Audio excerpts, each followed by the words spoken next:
Hey, welcome back to the SNS College Football Podcast. And in this episode, we are doing our 2019 national preview as far as college football playoff picks, our championship. That's actually going to be the last thing on the agenda in this pod.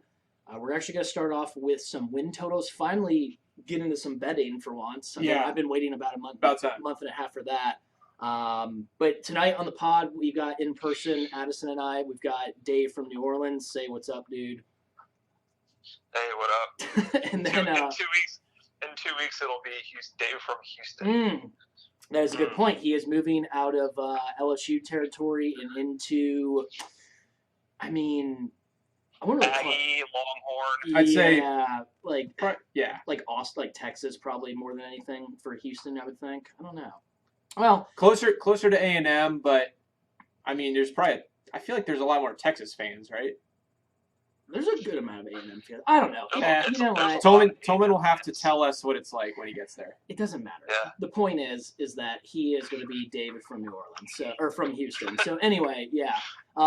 So we're going to get into some win totals, our Heisman dark horse candidates, and then some Miami Florida breakdown.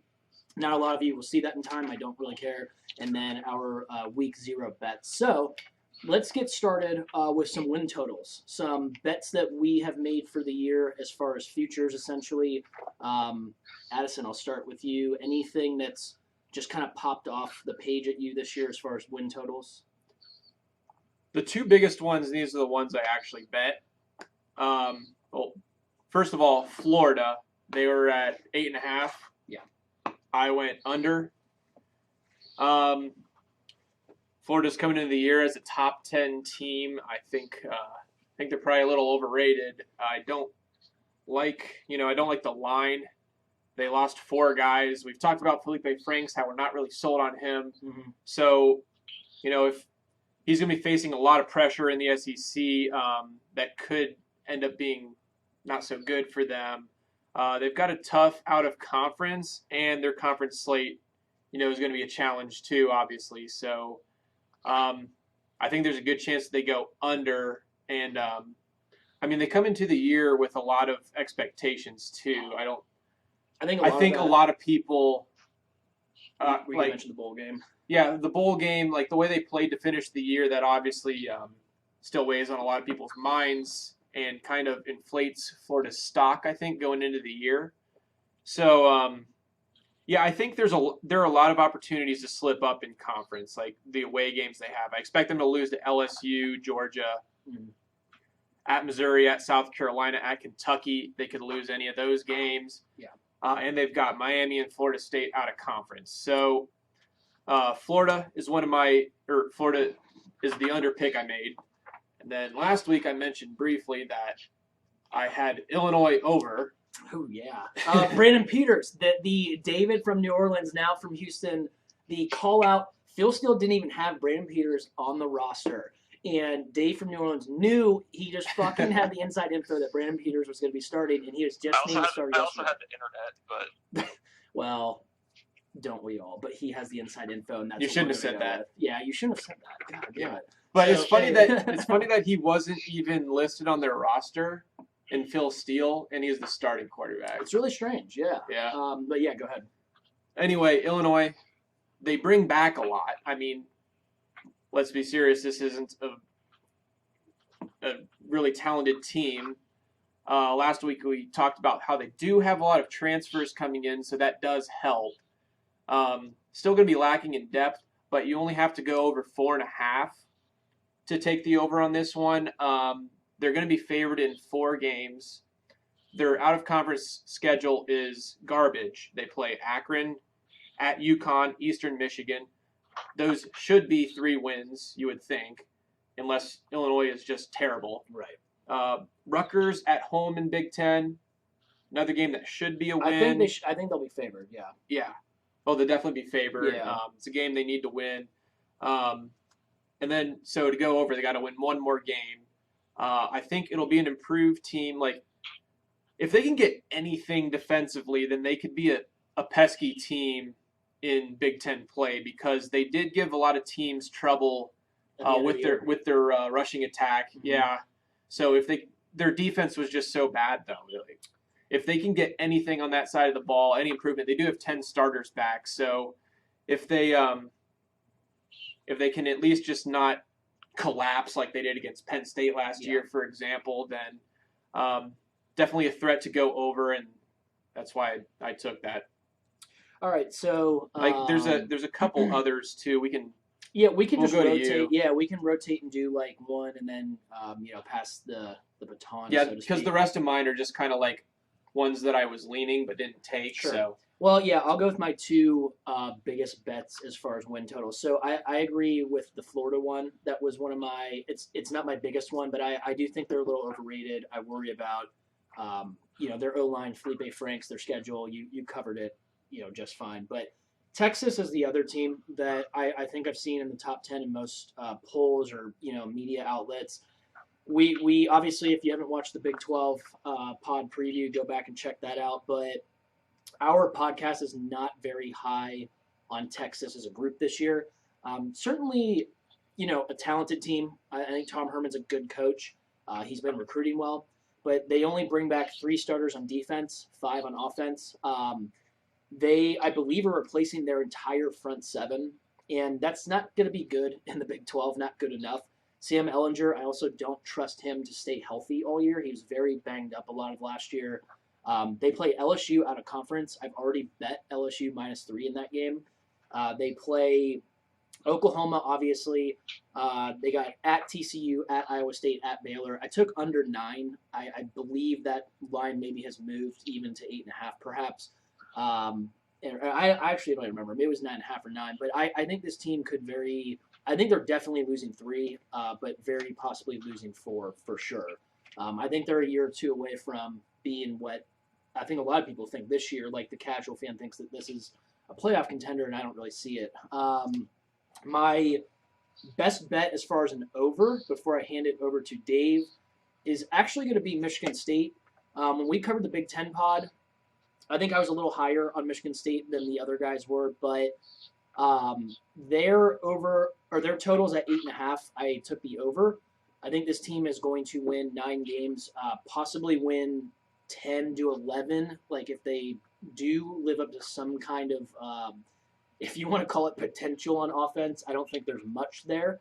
But I think that the schedule shapes up for them, I think, to be a 9-win team. And Payne and Todd on their podcast, I think, had that as their best bet for the Big Ten for the year. So I feel pretty confident about that one. I liked them even before I started reading up on that stuff and heard those guys. But Dave, I'll let you go, man, with your best bets for your totals.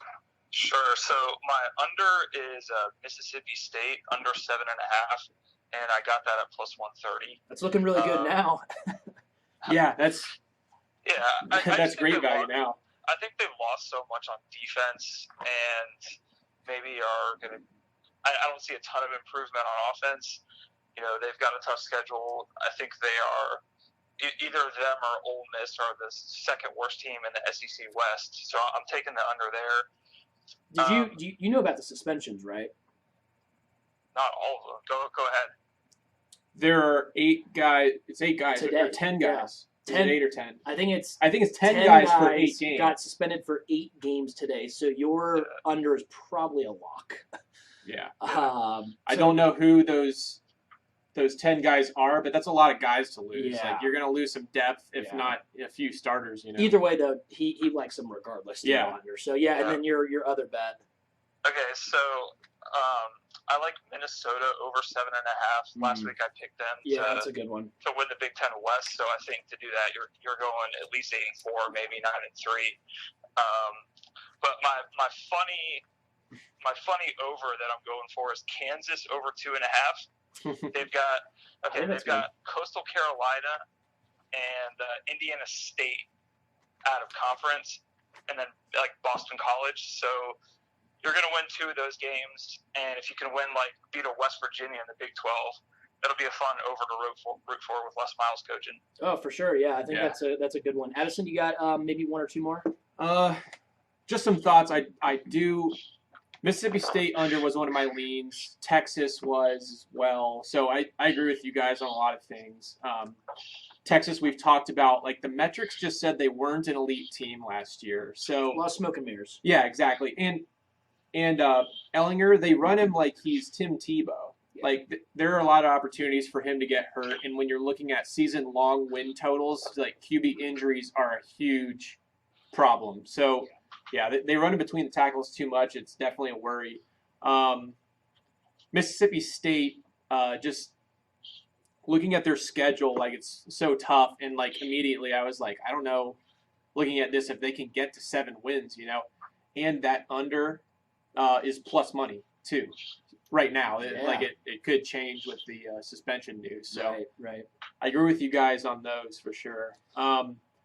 Some other ones that I was thinking, I was looking up what Oklahoma State was, but Arizona was one for the over. That was 6.5.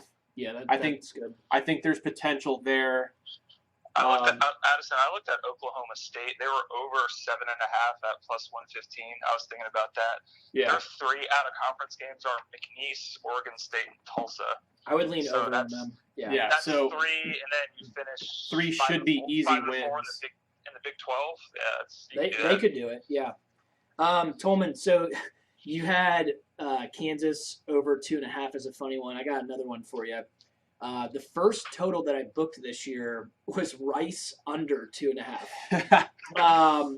Repping Houston. Yeah, Rice is very likely going to start 0-6. I'm not sure they're going to be a favorite in any of these games. They might be at UTEP. I'm not 100% sure about. And maybe at Texas. Is that San Antonio? Yeah, Jesus. UTEP has been just terrible, but. So are both these teams. So I looked at the schedule and I looked into Rice a little bit. They bring back 12 starters, but it's 12 of the same dog shit starters from last year. And I actually saw a couple pros on the under as well after I booked it. So Rice under 2.5. Sorry, Dave from Houston, that one of your local teams is going to be dreadful. Dave, any other? Do you have any other before we move on to the Heisman segment? What do you guys think about Ohio State over 10? Is it right at 10 right now? It was. Well, let me look. A couple days ago when I checked. Yeah, it got bet up from 9.5. Yeah, it's at 10. Over is minus 120. Under is minus 110. So I wouldn't play pretty it. even there. Yeah, I wouldn't play it. I would have if I would have had to. I would have taken the over at 9.5. But I think 10 might be a push a lot of the time. Yeah, I think. Yeah, I agree that you're getting pushes a lot. I think there's better plays out there, is what we're probably saying. Like Tolman, I would just play. Like if I added one, I would add Minnesota because you and I both have them winning the division. I agree that they're winning at least games in my opinion. I think 10 to me seems like a push. Yeah, I just kind of throw it out there for the audience. And the fact that it's not really juiced either way. So yeah, and I think that 10 is a pretty good number. So yeah, there were a couple others that we touch on this, and Bear on his pod actually talked about this too, which I thought about this last year when I was looking at totals, but Alabama is at 11.5, and what you could do is you could bet the over going into that Auburn game, and then you could hedge it and just take Auburn like money line. So like that's an option with like those teams that have like a really good chance to go undefeated, but I just wanted to throw that out there. I don't think there were any others that I was Clemson, so I think they're probably at they're at either 11 or 11.5. Yeah, and I wouldn't even think about going under on either of them. Yeah, like these elite teams, like just don't even bother taking the under. I feel like A&M was one that we covered A&M where we think like maybe in the next year or two they could be a team that crashes the playoff out of the SEC. Finally, a non-Bama Georgia team maybe, but their schedule this year is so brutal that I think they're over under 7.5, and I have a hard time seeing them getting to 8 wins with this schedule. So that might be another one to look at. But do you guys have one final one before we move on to the Heisman segment? Or is that it? I'm good. Yeah, I think that's it. Addison, yeah, you got one more? I don't know. I was thinking maybe Cal 5.5, but I was looking at their schedule and it's actually pro money's on the under on that. It's pretty tough. Yeah. And the fact that their offense was We love so Cal. bad. Like, Yeah. what is it? Why do we love Wilcox? Like, I love their defense, Yeah. and they're just like they play tough. they're like the polar opposite of every Yeah. Pac-12 team. I just Yeah. like want them to be good, I guess. Yep, I agree. It's annoying because I think their pro money is on Well, the under. well, the thing 5.5. is, if they somehow found like a good quarterback or something and had a mediocre offense, they would fly over that. they could win the Pac-12. They would hit the over easily because this defense is going to be lights out. But All right. yeah, it's probably one like when you look at it, not Yeah. not a really good bet. You got one final one? Go ahead. Purdue under 7. I agree with that. I don't see them winning 7 games this year. Yeah, I see another at worst? probably 6-6 type season. Yeah. For Purdue, is it right at 7? Yeah, it's right at 7. All right. Hmm. Yeah, I don't think like what they've done the past couple years that they've gone 6-6, right? Like I don't see them being I don't see them being better than that. I think they're probably worse than the last couple years. But I think going forward next few years they'll be better. The rest of the division's better, right? Yeah, the rest of the division has gotten better. Yeah. So All right, so yeah, let's there's some good bets for you guys. You got our best bets as far as maybe an over, maybe an under total. We feel very strongly about Florida under 8.5, is it? 8.5, yeah. And these lines might have shifted, but Texas under 9, if you can still find that. Minnesota over 7.5, isn't that right, Dave? Yep. Kansas over 2.5, Rice under 2.5.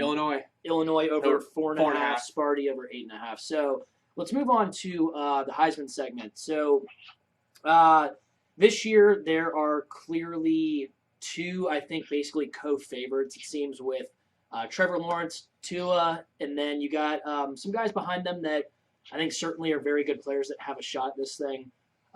Addison, I'll start with you first. Why don't you give me a dark horse guy that you feel like could be in New York for that weekend, and then your actual pick. Okay. It's well, it's really hard to not go with Trevor Lawrence. Like Trevor Lawrence and Tua are so far ahead of everyone odds-wise going into the year for very good reason. I think that so they're both plus 260 right now. We're looking at the Bovada odds. I think that just putting money on both of those guys, there's a really good chance you're going to make some money, right? Like I feel like they're that far ahead of everyone else going into the season. Yeah. I expect those two teams to obviously be in the playoff at the end of the year. They're going to put up a lot of numbers. Like it's really hard. And it's interesting because Both of them coming back, not having won it last year, and Yeah. the numbers that they put up is just crazy. Like you usually don't have that much production coming back that didn't even win a Heisman too. Right. So it is interesting the last 2 years before this that Baker Mayfield and Kyler Murray kind of weren't really thought of as like top 10 contenders. But Yeah. this year, I would be really surprised if maybe there was somebody outside of those two. I don't know if that's possibly giving away one of my picks. Yeah. But yeah, go ahead with so as far so as so Lawrence takes it for you. I would go Lawrence. Okay. Yeah. Okay. And then give me a guy that's going to be in New York that nobody's maybe not. I won't say nobody, but not like the casual fan's going to think of right away.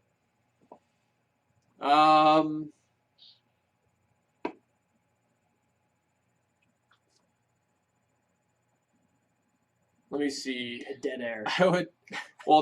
I know that I'm going to take one of yours, but Okay. Khalil Tate That's fine. is a Yeah. possibility. Yeah. I also like Rondell Moore. Yeah, that could be a possibility. I guess I'll go.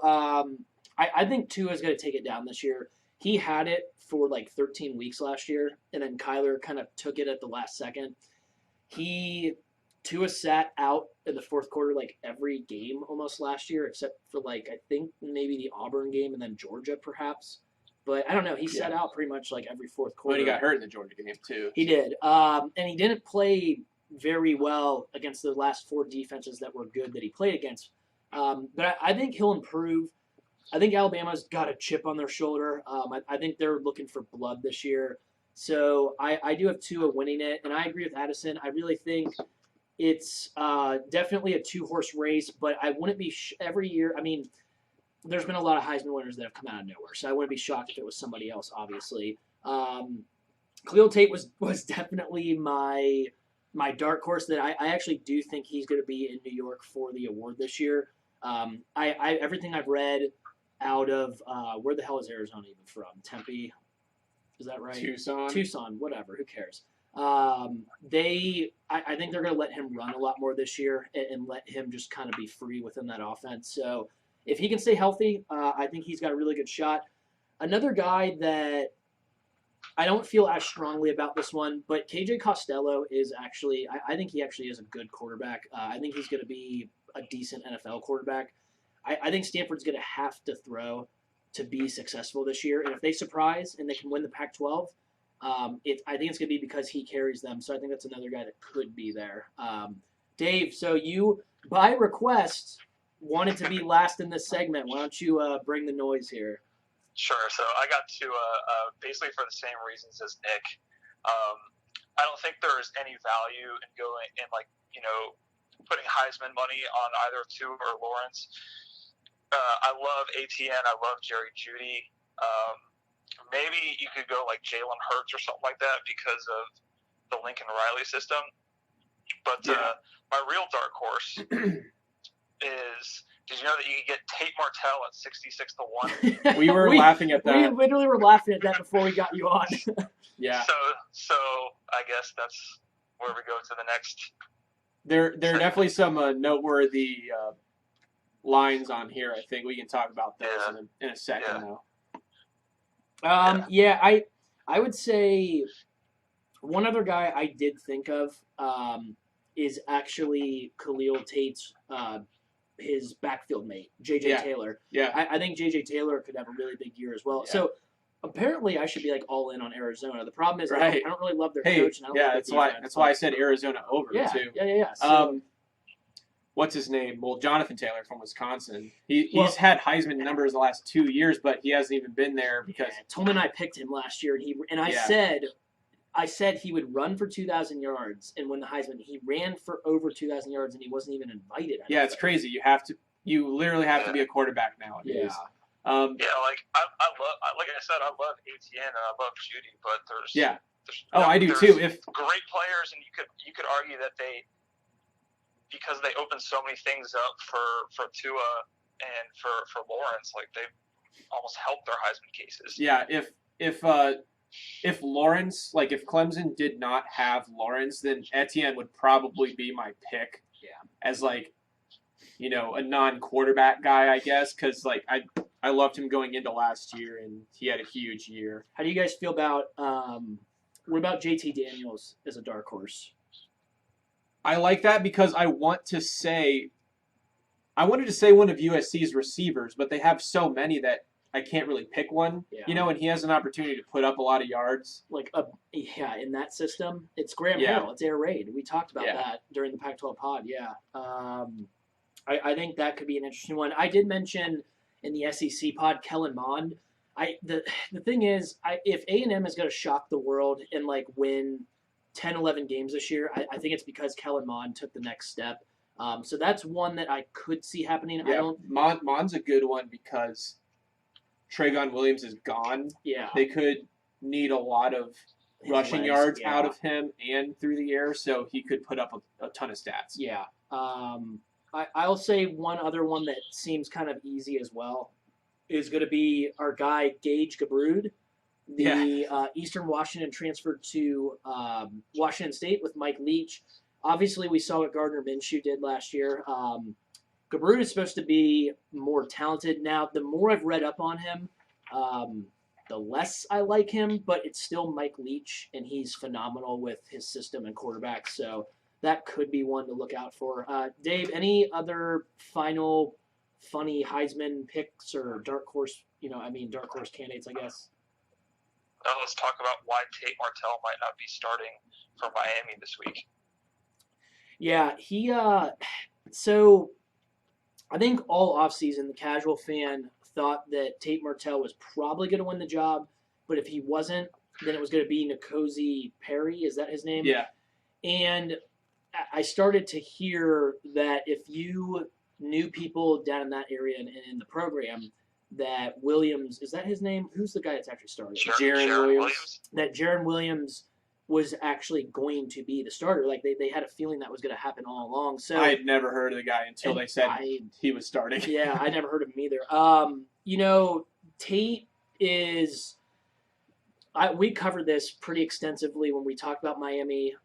We talked about Tate Martell when he was in Columbus at Ohio State, and the people that I knew that were close to the program said that the kid couldn't complete a pass in practice in Ryan Day's system, and that's tough to do because Ryan Day is like a quarterback whisperer. He sets those guys very up. quarterback friendly. Yeah. Yeah. So I don't know, but Dave, I suspect that you have some kind of theory on this. Is this when we break out the what were we calling the segment? I'll let you just run conspiracy with it. theories. Yeah, Conspiracy corner. Yeah, conspiracy corner with Dave from Houston. What do you got here with Tate?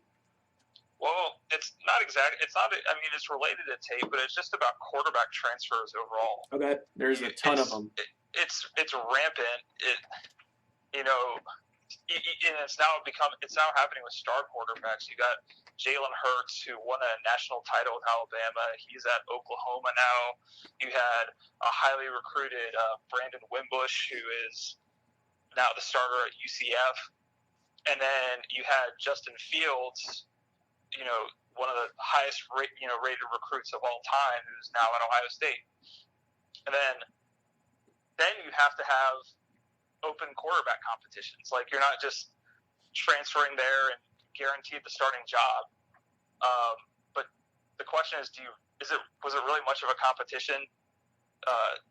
They didn't name Fields the starter until this week, but was there ever a doubt that he was going to be named the starter? No, everything I don't heard, think so. The guys that I know that have a little bit of they kind of know the program and have their ear to the ground. They said that Fields was never not going to be the starter.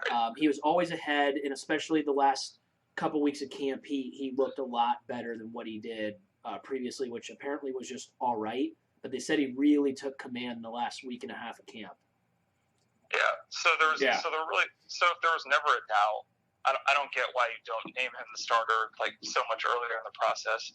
I think maybe politically you have to keep the competitions quote open, so right. Maybe to potentially avoid just massive quarterback transfers and try to keep some depth. I think Ohio State fell victim to that the last couple years with quarterback surplus. Yeah. And Ryan Day's like, I'm going to keep this open politically to see if I can help maintain people, and the depth at quarterback could potentially be a detriment to this Ohio State team. Yeah, no, that's a good point. And I think even you could probably take it a step further and say that he is trying to keep, the backups competing and keep them have them keep trying to improve and not just tank in practice and stuff because they're dejected that they're not going to win the job. You got to keep you want to keep everyone focused. Like Fields, you want him to be pushed, so you don't want him to get too lazy. You don't want the backups to get too lazy. So I can see that situation. I agree with Tolman too, and with how much quarterbacks are transferring now, you might see it more going forward with coaches, holding off on naming starters, basically. Yeah. Just to keep guys from transferring like too far out. Yeah, for sure. Dave, do you have any final thoughts on as far as the conspiracy corner is concerned before we move on to the Miami and the Florida breakdown? It's almost like if you want to avoid mass transfers, you should every other recruiting cycle or every third recruiting cycle, get a superstar, then intentionally recruit kind of backup type players that'll be solid but won't transfer, and then get another star a couple of years after that. Yeah, this transfer portal has definitely changed things. It's definitely a mess. Yeah. So I want to bring up some of the Heisman odds. Yeah, go for it. So I'm looking at Bovada right now. Justin Fields. So we're talking about transfer QBs. After Lawrence and Tua, the next two guys are transfer QBs, Justin Fields, Jalen Hurts, and they're at 9-1 and 10-1. What do you think of those, Tolman or Nick? I think maybe I would consider Jalen Hurts at 10-1 just because he's just going to put up a lot of numbers in Lincoln Riley's system. Yeah. And I think you know what you're getting with him too. Like you know that We've seen him, yeah. Yeah, Fields. I wouldn't lay a bet on Fields because I have no idea what I'm getting with him. Yeah, for him to be the third highest odds, like there is absolutely no value there. Yeah. Now after them, interestingly, next is Adrian Martinez, 13-1. I would rather lay 13-1 on Martinez or 14-1 on Fromm. Yeah. The next two. I'd rather go further down and go to Justin Herbert, just because of NFL. Yeah, power. Herbert. That'll get him a lot of attention. Right. No, Herbert has good value. Like he's a lot further down, 16-1. Also Fromm and Ellinger. Mm-hmm. After that, I think there's a huge drop off because then you're looking at DeAndre Swift, Derek King from Houston. Shea Patterson, who I don't think has any chance. I don't think the running backs that are on national title or like playoff contenders that have Heisman hopeful quarterbacks,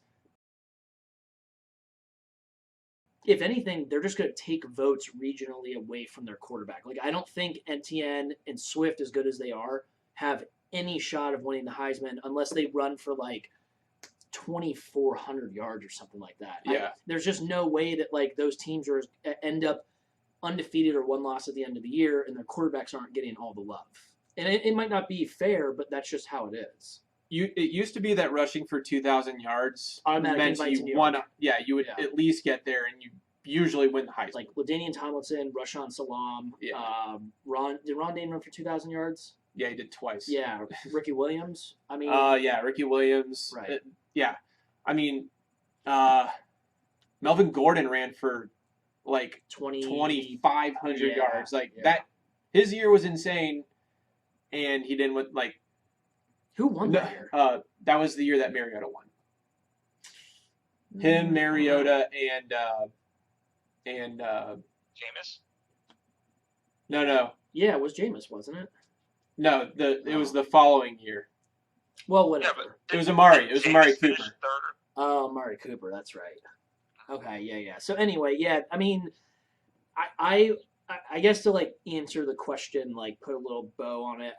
I wouldn't lay money on Fields or Hurts as I would rather. I agree with Tolman. Like I'd rather lay money on Herbert or like Fromm than I would on those guys. Yeah, I like Herbert because he's going to play worse defenses than any of those guys. And Oregon has a great chance. Offensive line. Yeah. Great offensive line. Great chance to do really well in the Pac-12 and be in the playoff discussion. So they should be in the mix, you know. The only thing that concerns me at Herbert is it is a West Coast team. And like those he gets less. You're not on TV till really late when a lot of the writers are already sleeping. So like that makes things a little tougher on the West. Like you have to really like Oregon, if they beat Auburn, and let's say they go on a run and they get to like top 5 in the country, then I think there's more of a chance. But if they lose to Auburn week 1, then I think it hurts them right away. I don't know. Do you guys feel the the same? entire conference. Yeah, well, we can talk about that on the next podcast. We will, we will for sure. But all right, well, yeah. Is there anything else as far as the Heisman odds before we move on to break down Miami and Florida real quick? Yeah, I'm wondering why Austin Kendall is on this list. Don't wonder. It doesn't matter. He's not good. West Virginia quarterback. Like, has he even played? I don't think so. We're just we don't even know what their coaching is going to look like. We don't even know what their system is going to look like, do we? Consider it, but okay. Kelly Bryant. All right. No, it's just, we're done.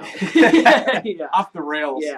All right. So let's go ahead and move on to our first game breakdown of 2019. We're going to talk about Miami and Florida. And, you know, I think we agree that this, I think, feels like a defensive struggle. The pod is very heavy on the under at 50.5 or 51. That's been bet down to 47 already. Dave, I'll start with you. Your initial thoughts on this game. Florida, I believe, is 7. I think they're minus 7.5 right now. That line has moved from, I believe, 6.5 to 7.5. Do you feel that, first of all, that line is accurate? And do you think that Miami can win this game outright? No, I don't think the line's accurate, and I think Miami can win the game outright. Biggest thing for me is my biggest concern with Florida is Felipe Frank's turnovers and or lack of like explosive plays. That combined against a pretty tough Miami defense coached by defensive specialist in Manny Diaz, I think I actually have Miami winning the game on the field here. Oh wow. Okay, so we have our first upset call of the year. Game one. I got Miami plus 7.5. Okay, nice. Addison, are you? I guess the same question. Do you feel the line is accurate representation of these teams, and can Miami win the game outright? Your overall outlook on this game? Agree with Tolman. I would take Miami in the points. I think 7.5 is a bit much. I think it should be under a touchdown. Miami has a very good chance. Might even want to think about Miami money line plus 240. We're all expecting a defensive game here, so it's the kind of game where like one big play, or like one big play can completely swing the game, and then all of a sudden like Miami's winning. The under, we were just talking about it. It opened at 51, and last I knew it was 47. Now I just checked, and it's down to 46 now. So the under's been getting hammered. We're definitely expecting a defensive game. You've got Florida breaking in the new O-line. Miami brings back a lot on D. I really like both defenses going into the season. Miami's got new quarterback. We were just talking about their quarterback battle. So that's going to be a completely green quarterback for them. So there's a lot of questions on offense for both sides, and I like both defenses. Yeah, I don't have a whole lot else to add. Miami is breaking in 2 new tackles as well, along with a redshirt freshman at guard. So, we talk about Florida's offensive line possibly being kind of leaky. Addison, you and I have talked about this before, that I get a little concerned with young quarterbacks behind inexperienced offensive lines against good front sevens early in the year. So I think that's going to be a little bit of a problem for Miami. I don't see them, I think, consistently moving the ball. I don't feel as strongly about them, I think, as I guess mainly like as Dave does in the game. I don't think they're going to win the game, but I would agree with you guys that I don't trust Felipe Franks under pressure, which I think he's going to be under a lot of duress in this game. Manny Diaz is going to bring the house, and he knows that they have to create turnovers to win this game. So, if Miami can bust a couple explosives, Florida, then I think you could see a situation where they cover that number. But I'm expecting an ugly game, to be honest. And I'm still excited to watch it. I like defensive struggles. I think it'll be fun to watch the athletes play. But I would, if I had to, bet aside, I would take Miami in the 7.5 easily. I just don't think Florida is a touchdown better than Miami on a neutral field. But the under is definitely it was the play a couple weeks ago. But now, a number you could look at, Payne brought this up, is on the Bet the Board podcast, is they said that the first half total, you could take the under at 24, and that apparently these two teams don't start out very fast the last few years, I guess. I think that's what that probably means. So that's something you could look at as well. But so do you have Florida winning the game, Addison? Yeah, I would say Florida by 3. Yeah, I was thinking like a field goal or something like that. So we got Dave has Miami money line. Yeah, just one more thing. Like Miami's last 7 games last year, only one of them went over 51 points, and that was 38-14. So when over by 1 point. They were extremely defensive team at the end of the year, and not a lot of production offensively. If we don't hit our under bet, it's going to be because the turnover chain came out and they scored. That's the biggest worry. I think we're really hoping, we don't mind seeing the turnover chain, but we want it to happen when Florida's in the green zone, and they don't, and Miami doesn't ship it for like a pick 6 or something. It's a new chain this year too, right? Yeah, it's got Sebastian on it. Yeah, instead of the U, it's got Sebastian the duck. I love Sebastian. Yeah, so he's an ibis. All right, so we've got whatever. So it doesn't matter. So we've got we got Dave picking Miami straight up. Addison and I have got Florida, but we all think Miami is going to likely cover this game. I don't think we're really going to break down Arizona and Hawaii, but we are doing week 0 bets. I don't know if you guys had plays on this game at all. I do, so I'll go first real quick. I really like Hawaii plus 11 in this game. Hawaii in their last 6 games against Pac-12 opponents are 6-0 against the spread. Kevin Sumlin in his career has generally been pretty horrific weeks, I think 1 and 2 against the spread. Hawaii is kind of a weird place to play. I think that Arizona's defense is, although I think it'll be improved, I don't think it's going to be good enough to outpace Hawaii by more than 11 points. I actually think that Hawaii can win this game outright. I also have a play on the over. That's just tradition for our group to bet usually the first game over, although Miami and Florida is technically the first game. We took the under. I do think these teams go over 71 is what I got it at. I don't know what it's at now. 74. Okay, so that's quite good. a bit of movement upward. Yeah, but I do think, though, that Hawaii can win this game outright. I mean, I'll let you guys, if you do have any thoughts on the game, that's fine. But do you have any leans or do you have any bets yourselves? Could be fun to watch. I took the over. I think it's going to be great. At 72. Yeah. Okay, yeah. I think it's going to be entertaining as hell. Addison, any thoughts on the game? Lean on the spread? I agree that, well, I'm looking forward to it, not just because it's football, but I think it actually will be an entertaining game. Good change of pace from the first game. I mean, we got 2 very different games tomorrow. Yeah. I think Hawaii can compete and make it interesting. I'm not going to say that I think they're going to win. I'm not sure which way I would go. I don't know. I kind of see the line about what I thought it would be, I guess. Yeah. Around 10 points. The point you made about the Hawaii's record against Pac-12 teams is interesting when they're playing there in Hawaii. And, I mean, there's some factors there. I mean, going to Hawaii, you got the travel, change of time zones. Yeah. Probably a little bit of focus issue, too, I would say. Yeah. I think a lot of people just look at Hawaii and just immediately dismiss them anyway. So, yeah, there probably is some value on Hawaii. And if I was going to go one way or another on the over, I would probably take over, too. Yeah. At this point, maybe not because it's moved up 3 points, but yeah. Tolman, do you think they're going to get into the 80s? Oh. Nah. Yeah, I was thinking like I had like a 41-35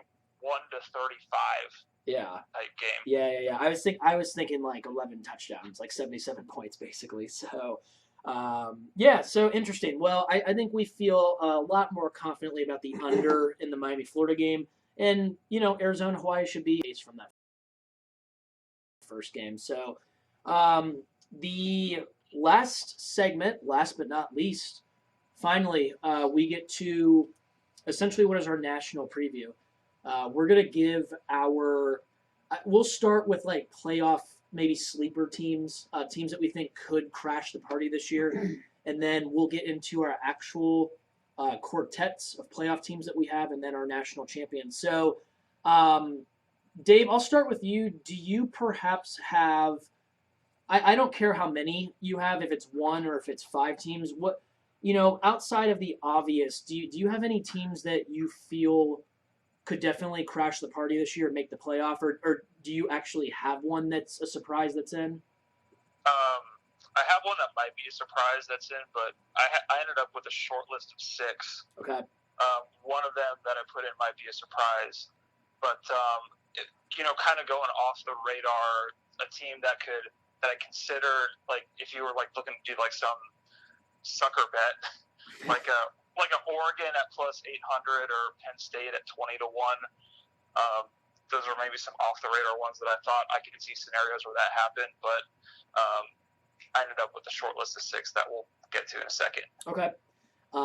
Addison, any team that stands out outside of what the casual fan would say that is like an obvious playoff contender that you feel like could make the playoff this year? Penn State, a little bit of a long shot. I agree with Tolman on. Yeah. Utah. Yeah, it's funny with Utah is I think right before we did the Pac-12 pod, I was thinking that that's a team that I usually about a month and a half out, I have like a list of kind of like Tolman said, like I have a list of maybe like 10 teams that I feel could do it. And then I just off the top of my head, I pick 4 teams that I have in, and I had Utah in my first playoff. But now I feel like they're kind of trendy. They're like, very trendy. It's weird. Like I don't know if it's so much of like a dark horse, but it's not a blue blood program, so I still think it would be considered like maybe a dark horse. Oh yeah, pick. that would program like Utah getting in would definitely be different. Yeah. I guess I've got 2. One that similar Big Ten East. I do think Penn State that's a reasonable option. I've said it a couple times before. I feel a little stronger about Sparty than I think the rest of the pod does this year. I think that's a sleeper contender for the playoff because I think if they win the Big Ten, then they can make the playoff. Yeah, certainly. yeah. I think there will be 3 Big Ten teams in the mix. Yeah. We don't really know. Will it be Penn State or will it be Sparty? I guess. So who's going to be the third best team, I guess, in that division? I would say a little bit more of a long shot. One that I feel pretty strongly about. Iowa State out of the Big 12. If they find a little magic and maybe they do go like 11-1, beat Oklahoma in the Big 12 championship, I think that's a team that could crash the party this year. I'm not expecting it, but all these teams we're talking about, we're not expecting it. But I think Iowa State actually has a shot at it. Do we want to get into our playoff picks? Yeah. Do we want to give Corey's first since we got his? Yeah, I've got his pulled up. Okay. We don't know what Steele's are, I don't think, right? I don't think we do, yeah. All right. I know Steele doesn't have Notre Dame. I asked him that last night. He said absolutely not. And Steele, for the record, thinks that Notre Dame is going to get crushed by Georgia early in the season, so that would probably eliminate them if it's a blowout, you would think. Yeah, just based on what Ohio State did, yeah. Yeah. 13-1, but lost to Purdue by 30. Yeah, usually losing badly in a game pretty much eliminates you from contention. Well, if they were to go to Georgia and lose a close game, then I don't think it really hurts them at all. Sure. Yeah, why don't you go ahead and give Corey's picks first. All right, so Corey's got Bama, Clemson, Georgia, and Oregon. His champ is Clemson for the repeat. Lawrence winning the Heisman. And, yeah, those are his picks. I think he wanted to point out that he was 1 year late on the Lawrence for Heisman call. He called it for him as a true freshman last year. If he would have – it took him a little bit to get comfortable, I think, but once he did, he obviously proved that he was worthy. And, not starting the year either. He took over pretty early, but, yeah. I had Brian J. from Sunbury's picks, and I honestly don't remember. I'm pretty sure that he had Alabama, Clemson, Ohio State, and I think Georgia.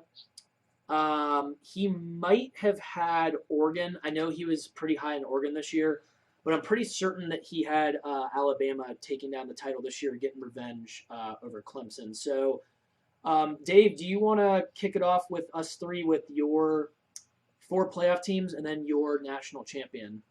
Sure. So I'll do 4 playoff teams in the scenario how I think it's going to play out. Yeah, absolutely.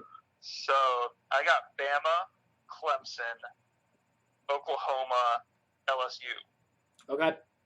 And then I had Ohio State and Georgia 5-6. Okay. So I think LSU 11-1 loses to Bama.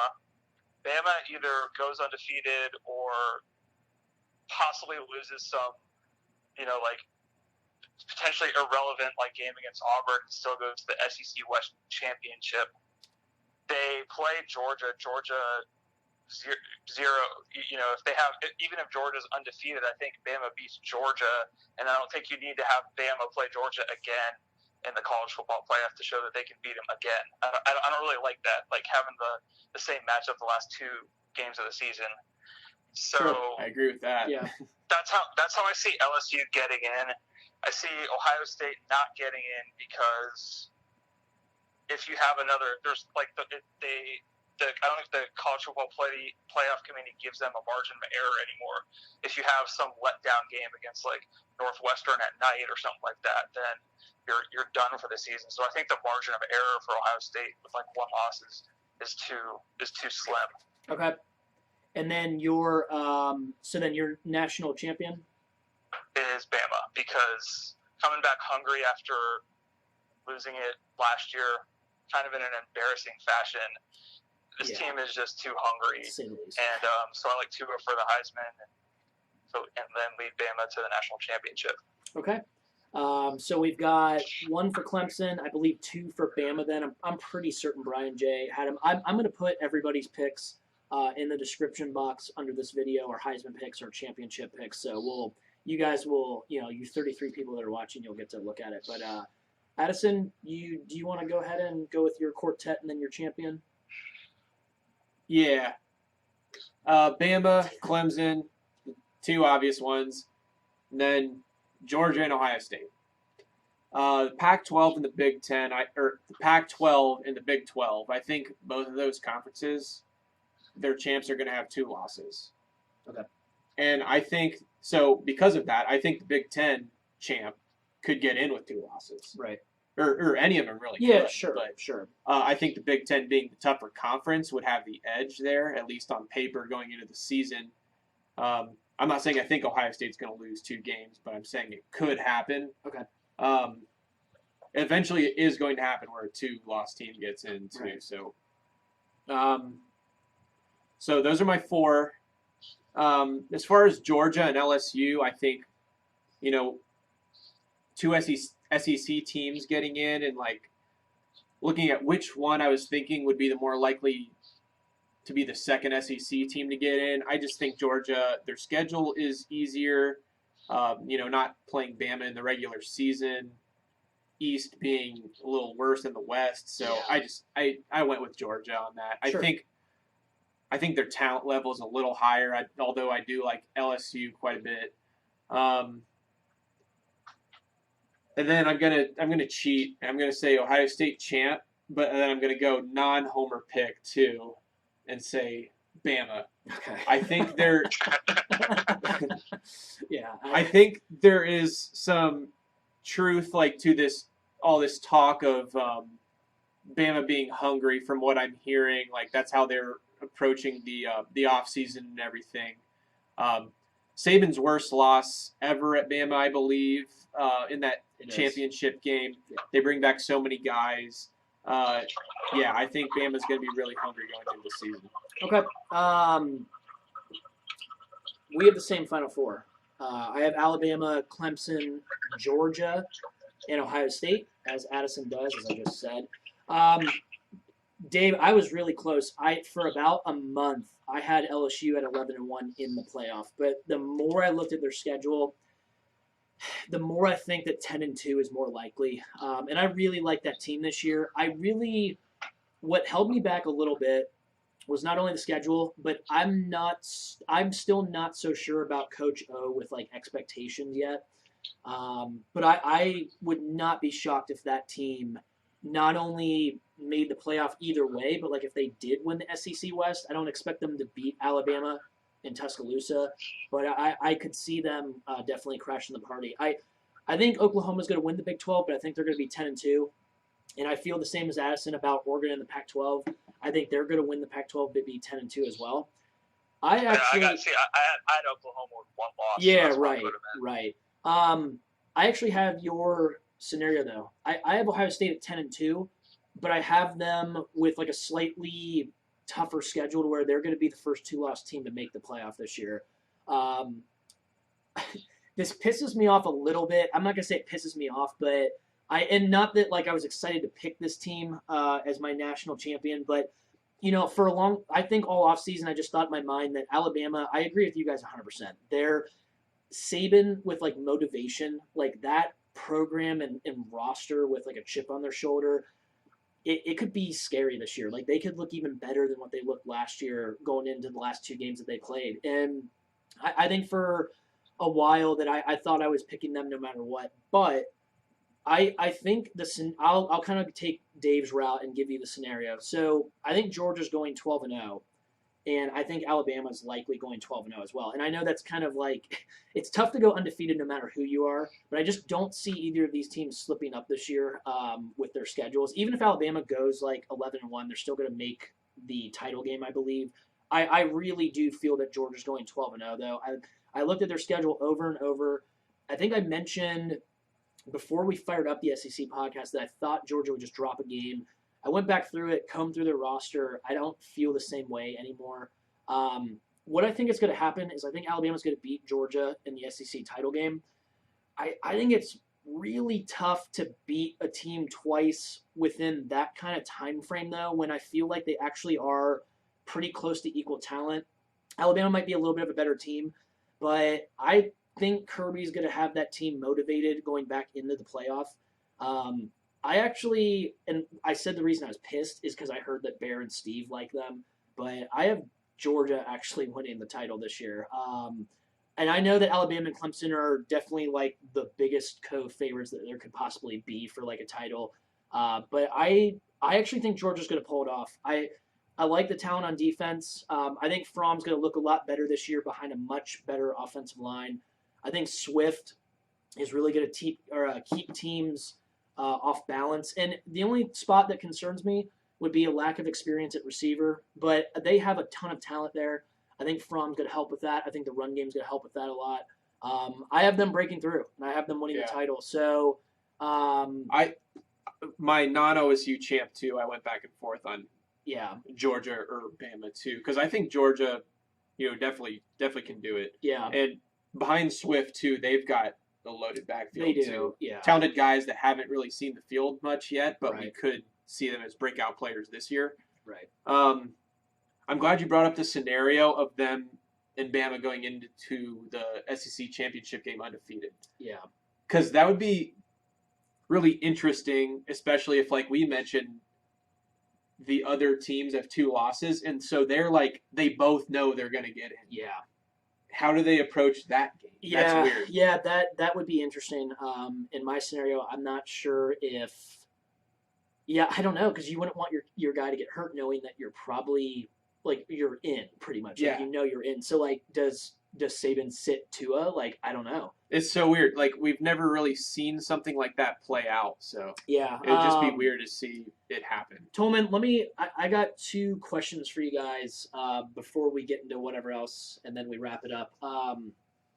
Tolman, we threw out the scenario in our other group thread that, and I know Addison was vehemently against this. If you didn't bring this up, I was going to bring it up. So. and I understand why. I don't think it's going to happen. But Tolman, here's a scenario for you. Big 12, Pac-12 champs, and Big 10 champs are all 10-2, right? Yeah. And then you have Alabama and Georgia undefeated going into the SEC championship game, but then you have LSU at 11-1. Do you see a scenario where the committee puts in Alabama, Clemson, Georgia, and LSU? Yeah, absolutely. Yeah. Yeah. I think it could happen too. I can see that. If those are the records, I think that is what happens. And I get Addison doesn't want there to be, I think, it's where you're not getting proper representation, it's just regional bias. Is that what you think? It's just stupid to have a 14 playoff and 3 being from the same conference. Yeah. I mean, obviously, we don't want that. Hypothetically, you should be able to shake out your conference schedule to narrow it down more than 3 fucking teams. Yeah, right. The other question I had for you guys was, none of us 3 picked Clemson. Now, do you guys have a specific reason for why not? Because I feel like the casual fan would say, well, they're defending champs. They bring back Lawrence. They bring back possibly the best offense that college football had. Well, besides Oklahoma the last 2 years, which they put up numbers that nobody's ever put up. But Clemson looks like they have the best offense in the country this year. Their defense, even though they lost all those linemen, they still seem to probably be elite under Venables. Dave, did you consider Clemson before you just snap pick Bama, or was there a reason that you didn't pick Clemson? Of course I considered Clemson. Yeah.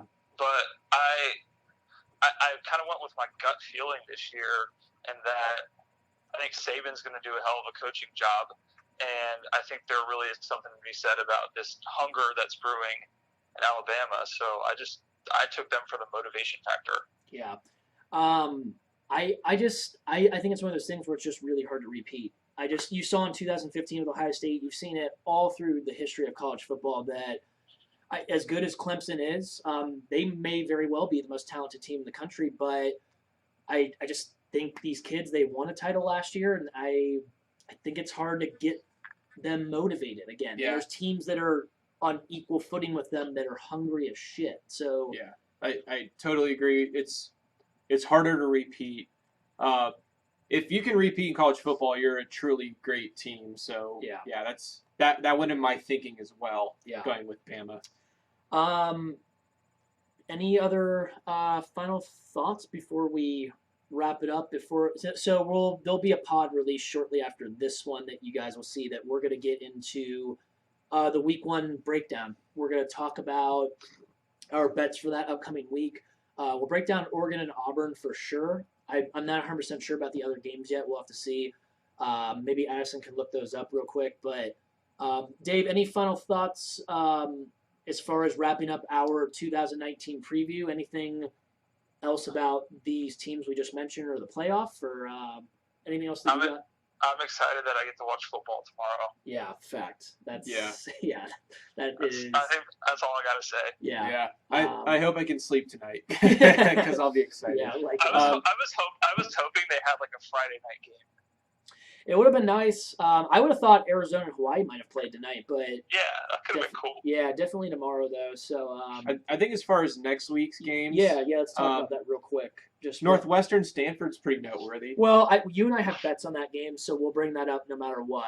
Yeah. Are there any other ranked versus ranked teams right now that play? There are 2, I believe, and we mentioned 2. There's like Utah BYU is interesting. That could be interesting. Yeah.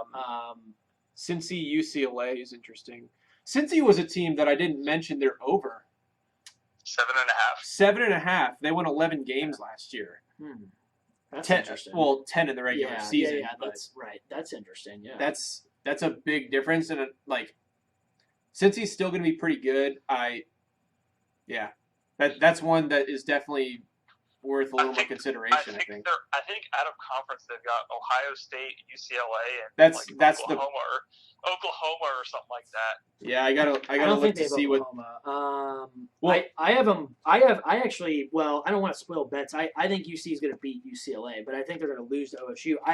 That is going to be, I think, a closer game than most people think, though, that OSU UC game. But Phil Steele actually has Cincy going to the Conference USA Championship, so he at least definitely they play Miami, Ohio too out of conference, and Miami's supposed to be all right Marshall. Out of the MAC. Marshall's supposed to actually be possibly the best team at Marshall in that conference too. So yeah, I can see why that win total is where it's at.